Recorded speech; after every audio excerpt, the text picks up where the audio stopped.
He was not standing in Karbala just for Muslimin or just for Shias. He was standing for all of mankind. And he had a Christian with him. He had a Christian with a disability with him standing there. He had women. He had children. There are Hindus who love an Hussein. And he's a figure for all of mankind. And he's the reason why I am proud to say I am a Shia of Hussein. So once as a teenager I finally became comfortable with exploring my religion and my doubts. I explored a few other religions. Nothing really seemed to resonate with me, and I came to the conclusion I didn't believe in any religion, and I came to the conclusion I didn't even believe in any God. And so I decided to call myself a secular humanist, which is essentially a type of atheist who espouses humanistic principles like loving other people and pursuit of knowledge, things like that. When I went to college, I went in as an atheist. I actually became president of the atheist club at my university. And subhanAllah, the very first time I visited as a masjid was as president of the atheist club. But after a few years being involved in that community, I began to distance myself from it because there was an issue of disrespect towards people of faith, which I disagreed with. And it was after I distanced myself from them, that's when Islam started to come into play. It was just logical. So what really triggered it was just thinking things through. And so the more and more issues that I saw with Mormonism, the more and more I clearly saw that it wasn't the truth, that this was not something divinely inspired.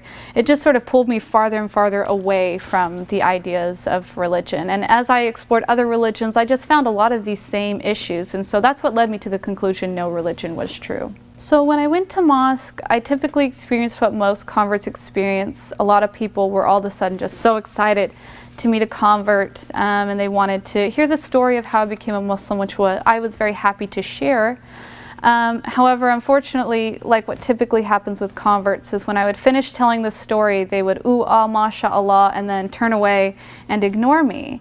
And so I felt very isolated in the mosques. The ones I went to were very cliquey. I just didn't feel like I fit in there. And whenever people did want to talk to me, it was to tell me I was doing something wrong or try to push me to do this or that.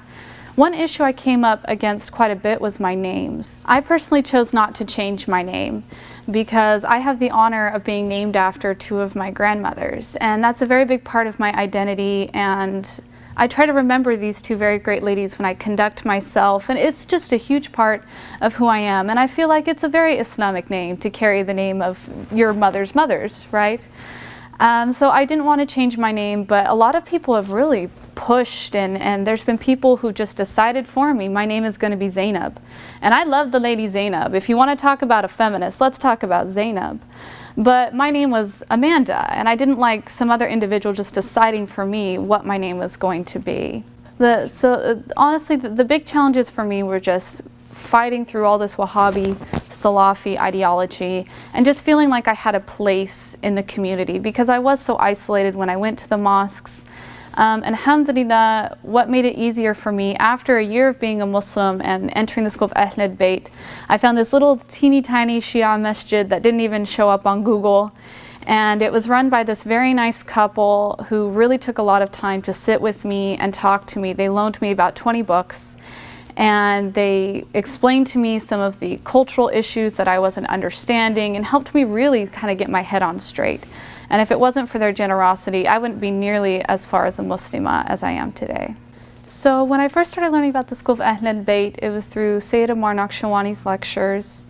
And as I was listening to these lectures, he would recite the Masa'ib at the end of his lectures. And to me, not knowing the story, it seemed very, whoa, calm down. You know, I didn't understand what was so horrible. But I found the content of the lectures very interesting and a lot of my questions being answered. But I didn't really want to dig into what this horrible story was right away. What made me want to really find out what happened was when I heard what happened to Zainab, because of my experience with hijab and what it meant to me.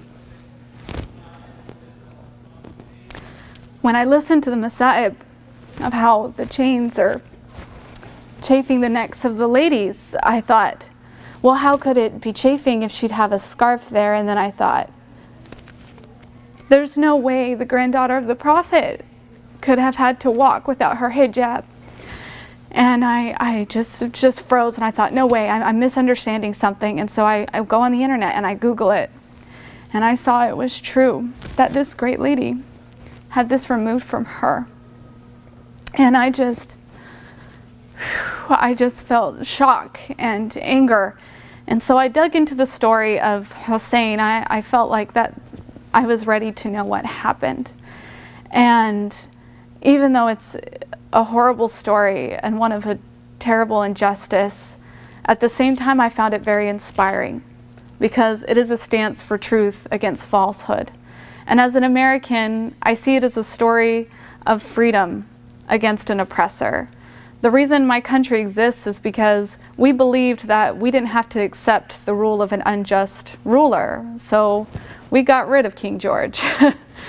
And when I saw that story of Hussein, it resonated with me as an American, and I saw the concept of freedom in Islam. I saw the concept of justice. I saw the concept of rights. And it really empowered me as a Muslim, subhanAllah. I'd love to go to Karbala. I'd love to do ziyarah of all the imma. I'd actually really love to do the ziyarah of Musa al-Kadhim. Of all the Ma'sumin, as I was learning about the 12 Imams, his story really was very interesting to me.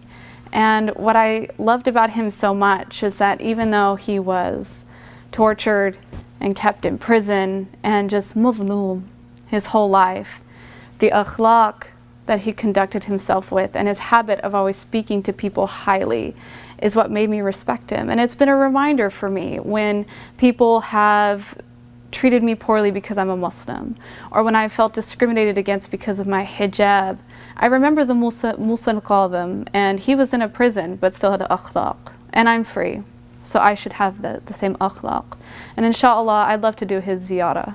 As for the concept of intercession, at first I thought it was a little unusual. It didn't make a lot of sense to me, but what made it make sense was I realized people basically do this with each other all the time. So as a convert, people will ask me all the time to make dua for them. They'll say, oh, you're so great and you're so close to Allah subhanahu wa ta'ala, please make dua for me because he will answer you. And so it's basically the same thing. They are far closer to Allah subhanahu wa ta'ala than I could ever imagine. So I'm just asking them to make a dua for me. So my first Ramadan was very uplifting. It's a really great experience to just kind of know what it is your body is capable of. Alhamdulillah, I met another sister there who was also Mormon, and in the middle of Ramadan, she also became a Muslim. That's really, I guess that's it. My first Ramadan didn't really stick out. What else can I say? To be honest, I actually spent my first Ramadan most of the time alone. And that was a difficulty for me because I was by myself in California. When I would go to the mosques, I was by myself, and I knew everyone else was celebrating around me, but I was never invited for iftar. And this is something that is typical for converts. We are very lonely a lot of the time, but Ramadan, it's really hard. So one recommendation I would give to Muslims who have been raised in Islam and have Muslim families too, please invite converts for iftar. So the story of Karbala for me is the story of just truth against justice for all of mankind. I mean, it wasn't just Muslims with Imam Hussein alayhi salam, there were Christians with him. And so for me, what I found most inspiring in that story was the idea that as a Muslim, I should fight for humanity and I should stand for humanity. And this meant a lot to me because my stepfather was a refugee and he'd come from a very ugly civil war in Central America. And so human rights and standing for justice were always things I cared about a great deal. And it's the reason I chose to go into international studies as my major. And so to see the idea of standing for mankind as such a focal point within Islam, whereas in this Wahhabi Salafi tradition, it's just completely missing. That's what resonated with me, and that's the big lesson that I take from it. So I do think Muslims do need to be more active talking about Islam, and the school of Ahl al-Bayt in particular really needs to take the lead. Unfortunately, most Muslims who are converting to Islam are converting into Sunni Islam kind of by default, because the dominance of information available in America is from Sunni Islam. The dominant groups out there doing dawah are all Sunnis. But the school of Ahl al-Bayt has a very unique position to reach Western people, because we have that sense of akhlaq that unfortunately is just hidden in this Wahhabi Salafi ideology.